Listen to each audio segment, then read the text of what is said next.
कक्षा 8 के प्यारे विद्यार्थियों, आज हम कुछ ग्रामर का एक टॉपिक लेते हैं। उसमें से कुछ शब्द है, उन शब्दों को आप शुद्ध करके लिखेंगे। देखिए, शुद्ध शब्द शुद्ध है, इसके अंदर कुछ अशुद्ध शब्द है, उनको शुद्ध करके आप अपनी नोटबुक में लिखेंगे कक्षा 8 के लिए।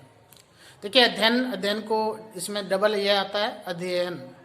अर्ध, अर्ध, आगामी, आगामी, अंधेरा, अंधेरा, अक्षर, अक्षर, आवाहन, आह्वान, अपराहन, अपराहन, इंदु, इंदु, चरण, चरण, क्षुद्र, शूद्र, नई, नई, निरोग, निरोग, कृषि, कृषि, श्रृंगार, श्रृंगार, कुटुंब और जमुना। इनको आप शुद्ध करके और शुद्ध शब्दों के रूप में आप लिखोगे और अपने नोटबुक के अंदर इस तरह के और भी आप 10 शब्द अपनी तरफ से अशुद्ध शब्दों को शुद्ध करके लिखोगे। अगले वीडियो में हम पाठ्य प्रश्नों की बात करेंगे, जिनमें आपने किए होंगे। आपके पाठ के जो पाठ्य प्रश्न हैं उनका आपने अध्ययन किया होगा या उनके उत्तर लिखे होंगे। शायद आपने पाठ जो आपका चल रहा था उसमें बहुत अच्छी तरीके से भगवान के डाकिए उनका आपने प्रश्न उत्तर किए होंगे।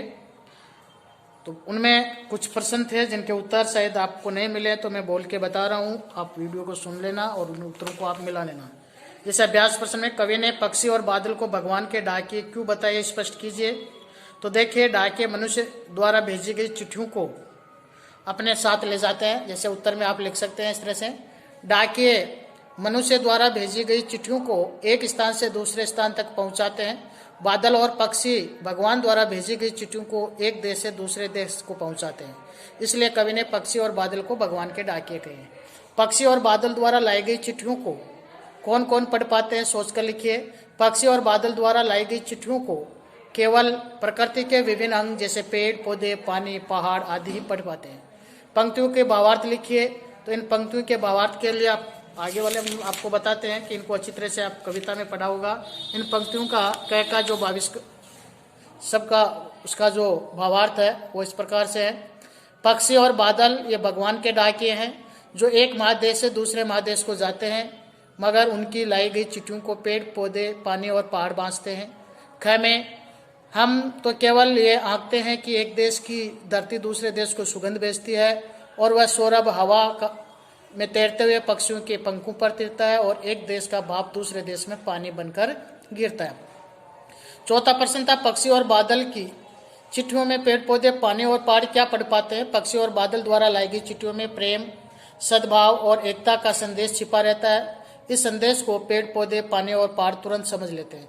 पांचवा था, पेड़ एक देश की धरती दूसरे देश को सुगंध भेजती है। इस कथन का स्पष्ट कीजिए।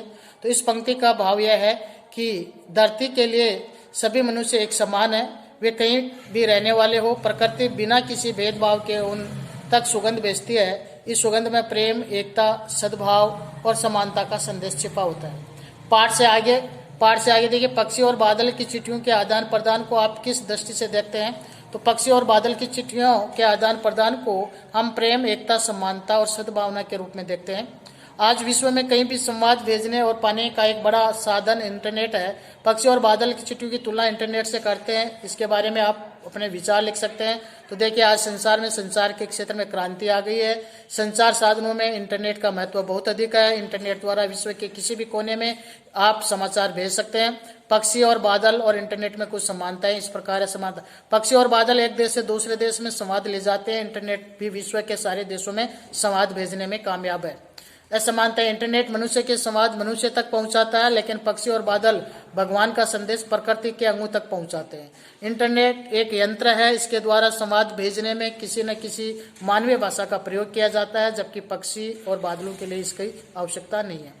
हमारे जीवन में डाकिए की क्या भूमिका है, इस विषय पर अपने विचार आपको लिखने हैं। डाकिया हमारे जीवन में बहुत महत्वपूर्ण स्थान रखता है।